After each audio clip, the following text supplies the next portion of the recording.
Hi guys, welcome back to our channel, and here we are to see an interesting story about Real Peaky Blinders. Peaky Blinders, as they were known, has become an infamous name, although the exact origins of it remain a mystery. Some believe it to have originated from the barbaric practice of stitching razor blades into the peak of their caps. Although this might be a more fantastical theory, as others suggest, the luxury item of a disposable razor blade would not have been commonplace at the time. Another theory is that Peaky Blinders derives from the use of the cap to disguise their faces from the victims, so they could not be identified. The infamy of the group and its distinctive name may simply have come from local slang at the time using blinder, as a description for someone looking particularly striking in appearance. Wherever the name came from, it stuck and would become a namesake for gangs long after the Peaky Blinders' demise. The origins of this gang and others similar to it came from the poor living conditions and economic hardships which dominated industrial England during the late 19th and early 20th century. Poverty was a principal cause for the formation of gangs, which began with young boys who took up pickpocketing as a way of earning money. The slums of Britain, particularly in the Midlands and northern England, were faced with large-scale deprivation and poverty. For young boys and men not in work and with little job prospects, pinching, mugging, and criminal acts became a way of life. In the large and burgeoning industrial city of Birmingham, pickpocketing became commonplace in the streets where a violent youth culture was beginning to emerge.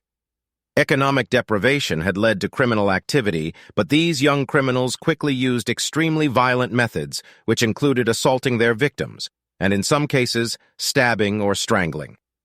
The disenfranchised men in the slums of Birmingham were forming a separate culture all of their own. It was violent, criminal, and organized. Peaky Blinders emerged from the area of Small Heath in Birmingham, with the first reported activities detailed in a newspaper in March 1890, which described the brutal assault on a man by a gang known as Peaky Blinders. The group were already gaining infamy for their violence and brutality in the criminal world and were keen to have their activities recorded in the national newspapers.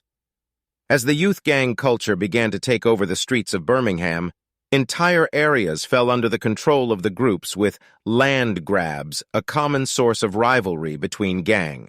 Money was a major instigator of these activities, and soon the Peaky Blinders became a singular entity, operating in favorable areas and communities in Birmingham. The Cheapside and Small Heath region was a main target and involved competition from fellow gangsters known as Cheapside Sloggers, who were keen to get their hands on the area. This particular group had already gained notoriety for their street fighting activities in some of the poorest districts.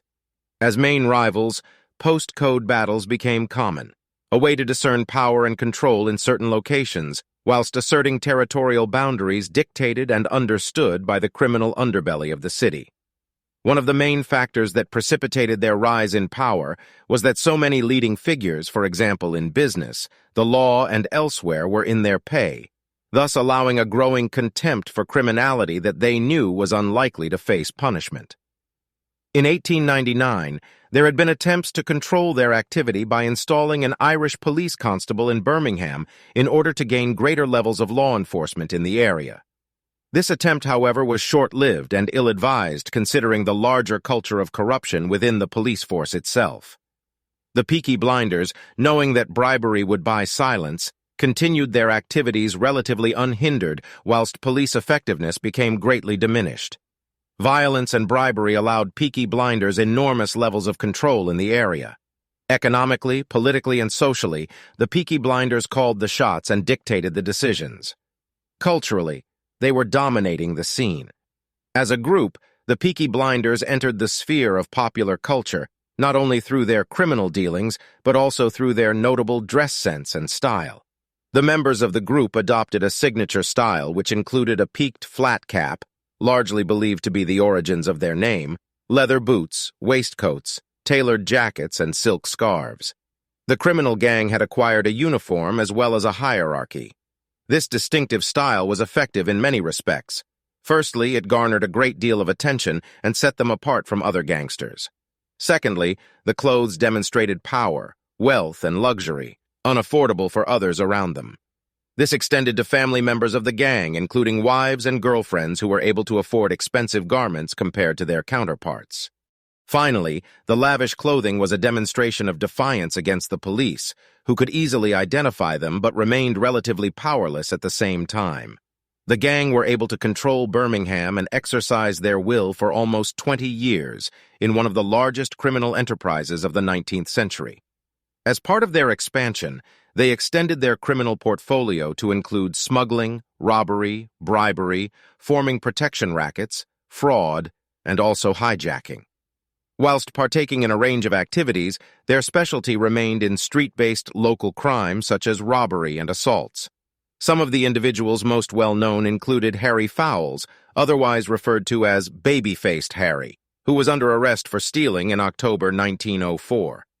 Fellow members also caught around the same time included Stephen McNichol and Ernest Haynes, although their punishment only lasted for 1 month, and then they were back out on the street.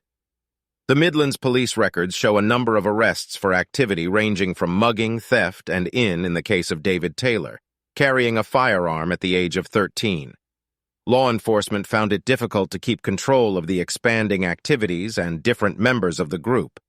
The group reached the peak of their activities in the early 20th century after dominating the criminal scene in Birmingham for several years. They soon garnered some unwanted attention from the Birmingham Boys. The Peaky Blinders' expansion of territory, especially into racecourse, led to an escalation of violence that was met with fury from rival gangsters. Subsequently, the members' families moved away from central Birmingham and its streets, choosing instead to live in the countryside, favorably distant from the main source of violence. In time, the Peaky Blinders were usurped by another gang with strong affiliations affirming their political and cultural control in the Midlands.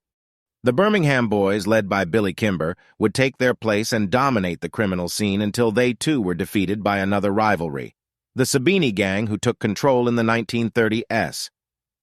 The notoriety and style of the gang earned them great levels of attention. Their ability to exercise control, flout the law, and exhibit their winnings remains a cultural and historical phenomenon, still garnering attention today. Whilst the power of the Peaky Blinders faded with time, their namesake lived on in popular culture.